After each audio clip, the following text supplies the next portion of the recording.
According to the Department of Justice, traffic stops are the most common reason any of us have for contact with police, and there are millions of these interactions each year. Most end as they should, but not for Breon King. She's the teacher who was pulled over in what should have been one of those routine stops.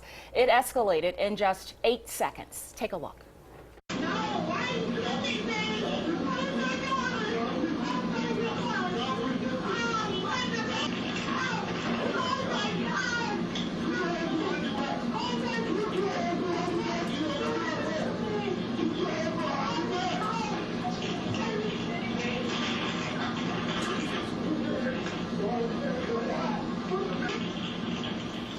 That video, though difficult to watch, is from 2015. It was just made public after an Austin newspaper investigation of that incident.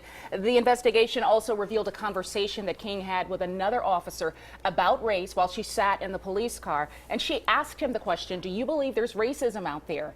And his response is what is now under investigation. Why are so many people afraid of black people? That's what I want to figure out. I can give you a really good idea why it might be that way. Violent tendency. But 99% of the time, when you hear about stuff like that, it is the black community that's being violent.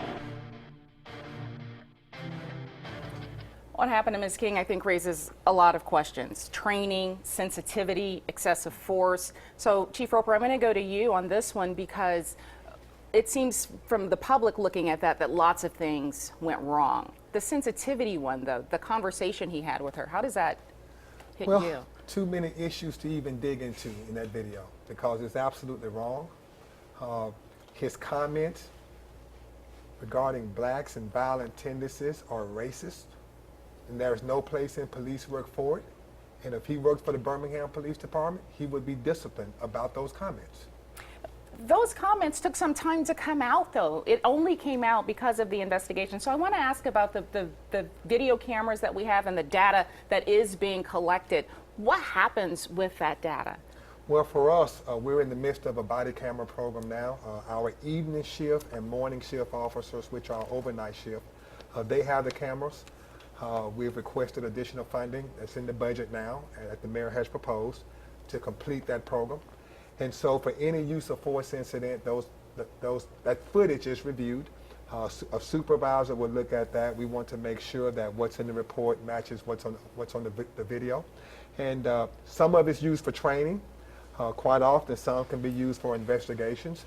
But that's going to help us with transparency because what we've noticed is just from the 2 shifts that have the cameras now, it's amazing how much nicer the officers got and the citizens got because everyone knows there's a camera on the scene. And so, and it's also has been proven now where we've had people file complaints on officers and we look at the footage and what they claimed absolutely did not occur. I want to bring Carlos in on the back because, Carlos, you're the youngest person on the panel up there. What does transparency mean to you? We've heard it mentioned a couple of times tonight. What's transparency mean to you? So when we're discussing transparency within police departments, it's pretty simple. You can't allow police to police, right? So whenever we see an officer-involved shooting, who's investigating? Another law enforcement agency.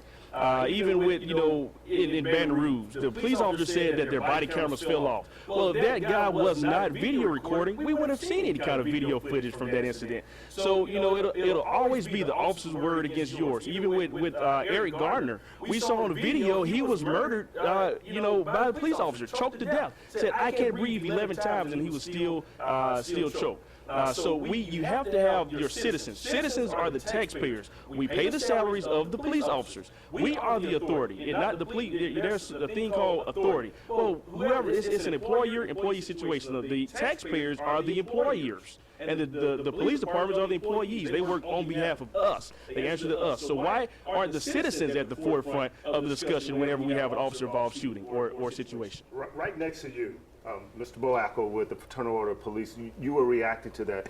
Your response to what Carlos was talking about? That sounds great, but let's just call it what it is. I mean, we're talking about, you heard Sergeant Cunningham here just speaking how he wants to go home at night. And I'm not going to disagree with some of the things that Carlos is saying, but to actually have citizens critique what an officer does where the citizens have not even been trained to know what to do and what to look for, is kind of like if he wants to go judge a doctor that just had open heart surgery and whether or not it was done appropriately. And just one second, because I do want to ask Leanne, who's a retired police officer, you 20 years on the force, the community conversation that's going on, as someone who's no longer on the force, when you see that and you hear, we want the public to be a part of these panels to review video, what is your response? Is that the type of thing that you would do in retirement? Yes, I think that's an excellent idea to have retired law enforcement be part of this, because they do have that background and expertise.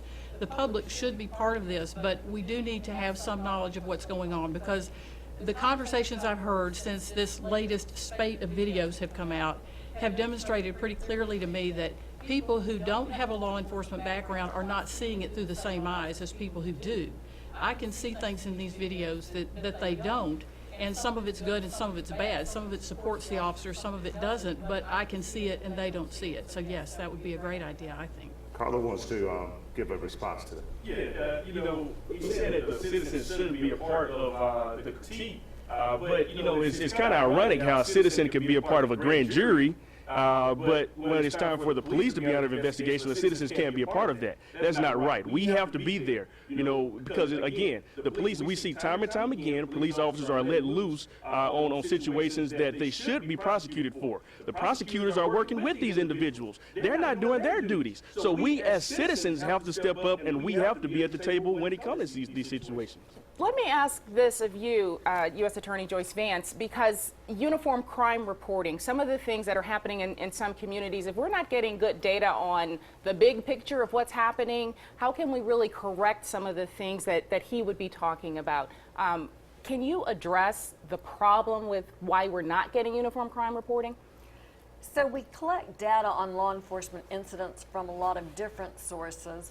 The data that you're referring to is self-reported by departments, and it comes in differently from different departments.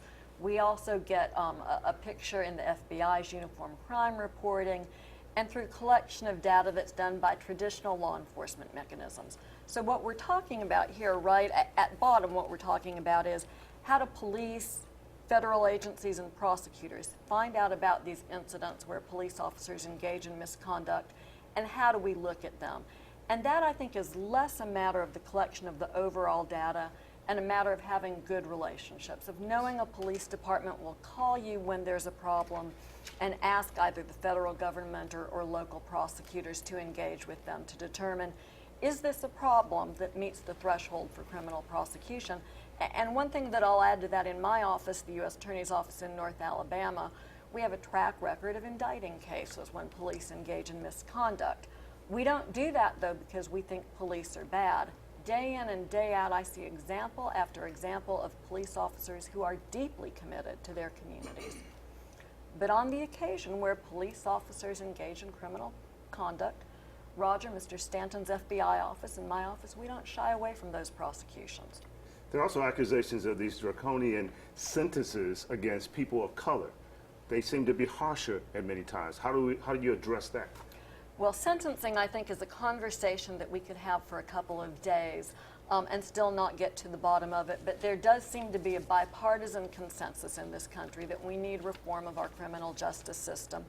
I think our community model for how we deal with criminal justice is it's no longer just a matter of enforcement.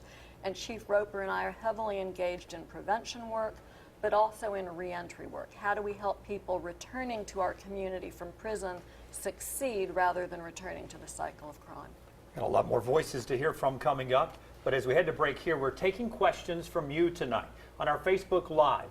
It's not too late to join the conversation. Just go to the WIAT 42 Facebook page and enter your question there. That's right, Jim. Before we go to break, a local woman responds to our question, can anything be done to decrease violence in our communities?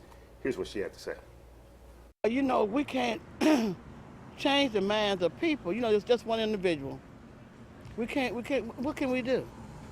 There's nothing we could do about a man that thinks a certain way. And we don't know what they're thinking, so I don't see nothing we can do. It's just continuously doing what we do good, and good to follow you. That's the only thing I can tell you.